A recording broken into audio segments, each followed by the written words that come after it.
Good morning. Ram Ram. कसे आहात? मजेत असाल तर चला, आता आपली दूध प्यायची वेळ झाली आहे. अरे आपली वेळ नाही, माझं बाळाची वेळ झालेली आहे. मी काय बोलते, माझं बाळ मस्त सकाळी उठून आला.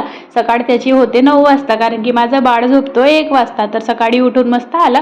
तोपर्यंत मी फ्रेश वगैरे होऊन गेलेली होती. माझं किचनचे सगळं कामं आवरले होते. मग त्याच्यानंतर मी माझ्या यांशला मस्त दूध दिलं. हसत खेळत त्याच्यासोबत मस्त राहते, तर आपल्यालाही मस्त वाटते. जास्त त्रास दिला तर चांगला दणकाच देऊन देते. बघा तुम्ही काहीही म्हणा, पण मुलं बाळ जास्त राग आपल्याला आणलं तर आपल्यालाही राग येतो की नाही. मग मी माझ्या यांशी मस्त छान अशी तयारी करून दिली. मग तयारी वगैरे करून दिली, फ्रेश वगैरे झाला. म्हटलं चला आता गार्डनमध्ये जाऊ. तर माझा बाळ एवढं हेल्प करतो मला की खूप जास्त. मला मस्त कपडे सुकू टाकू लागले. आणि त्याच्यानंतर आमच्या घरी आहे पेरूचं झाड. तर बघा किती छान छान पेरू लागलेत की नाही. तुम्हाला पाहिजे असेल तर नक्की खायला या, आम्ही तुम्हाला नक्की पेरू देऊया. भरपूर सारे पेरू लागले आणि पेरू वगैरे खात होते. मग आम्ही तोडलो पण तिथून. आणि हा बघा मनी प्लांटचं झाड तोडायला लागला.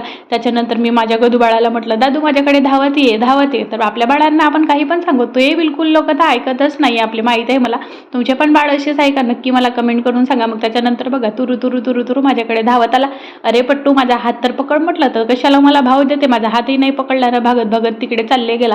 आणि बघा दिवाळीची साफसफाई चालू आहे. ते सगळं काही सुकू टाकलेलं आहे. व्हिडिओ आवडला असेल तर नक्की सबस्क्राईब करा. Bye bye.